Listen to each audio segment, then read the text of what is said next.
Hello class. आज हम लोग ये वीडियो नंबर 15 के माध्यम से आपको सॉल्यूशन में chapter number 2 relation between normality और मोलरिटी को क्लियर करेंगे कि नॉर्मेलिटी और मोलरिटी में क्या रिलेशन होता है। Relation between normality and molarity. हम लोगों ने नॉर्मेलिटी टर्म भी पढ़ा हुआ है और एक टर्म मोलरिटी है उसको भी पढ़ा हुआ है। दोनों की डेफिनेशन जानते हैं, दोनों के फॉर्मूले जानते हैं।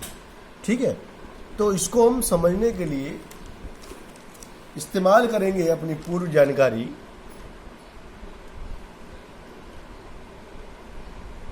हम जानते हैं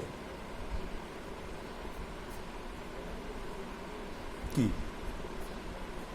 नॉर्मेलिटी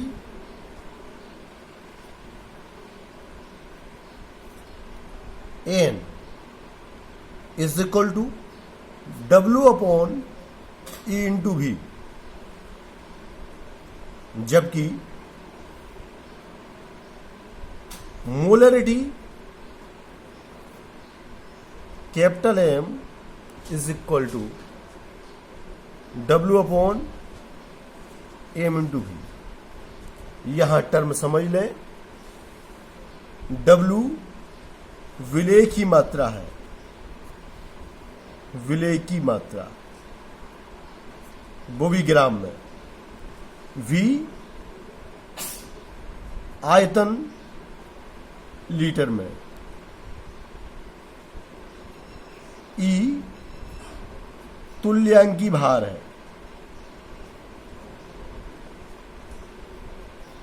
जबकि यहां W वही विलेय की मात्रा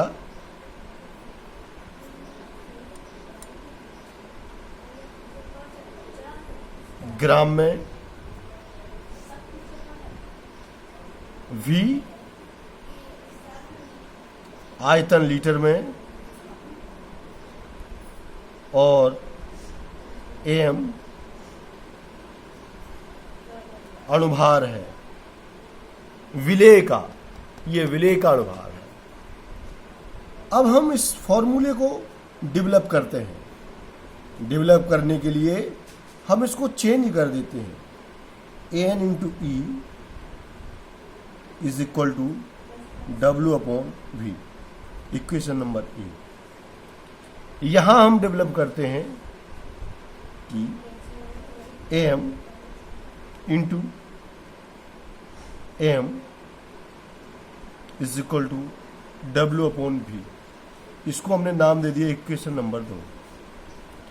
दोनों इक्वेशन रेडी हैं अपने पास, नॉर्मेलिटी के संबंध में और मोलरिटी के संबंध में। W अपॉन V इसके बराबर है, W upon V M into M के इक्वल है।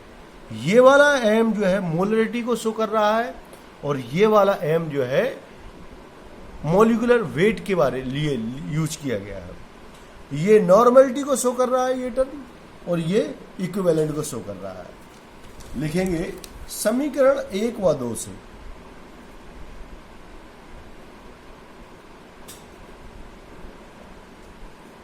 एंड 1 व 2 से। इक्वेशन 1 ये है, 2 ये है, तो हम क्या करेंगे, हम इक्वल कर देंगे N into E is equal to M into M।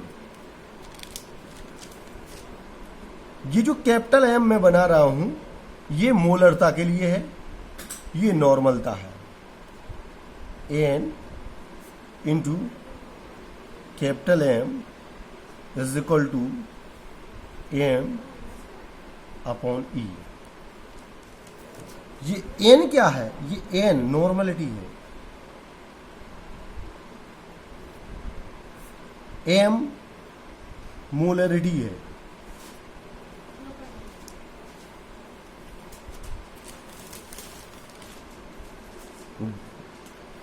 ये वाला एम मॉलिक्यूलर मास है,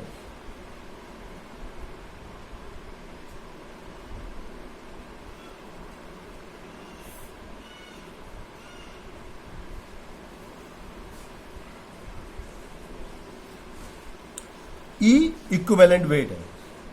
इसकी जगह पे हम लोग एन का इस्तेमाल कर सकते हैं, ठीक है।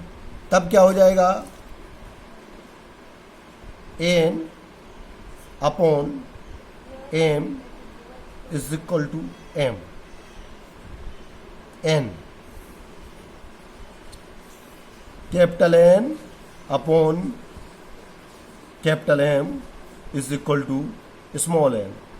ये एन क्या है, एन वास्तव में एक पूर्णांक है। एन क्या है, एक पूर्णांक है जो मॉलिक्यूलर वेट और इक्विवेलेंट वेट में से डिवाइड करने पर क्रिएट होता है, उत्पन्न होता है, ठीक है। इसको और भी अलग अलग नामों से कहीं कहीं इस्तेमाल किया जाता है, लेकिन अभी यहां हम लोग पूर्णांक कहेंगे, ठीक है। तो फाइनली इक्वेशन क्या बन जाएगी, नॉर्मेलिटी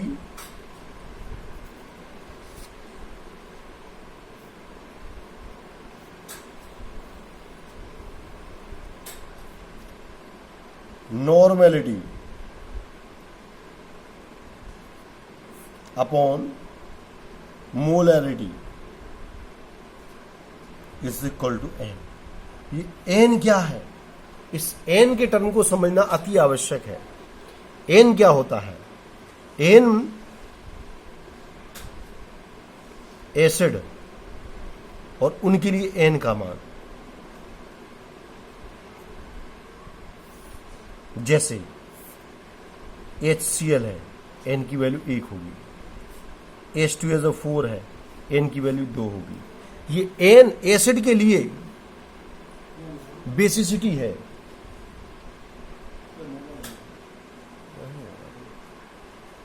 अभी एन एसिड के लिए बेसिसिटी है, जबकि बेस के लिए क्या, तो बेस के लिए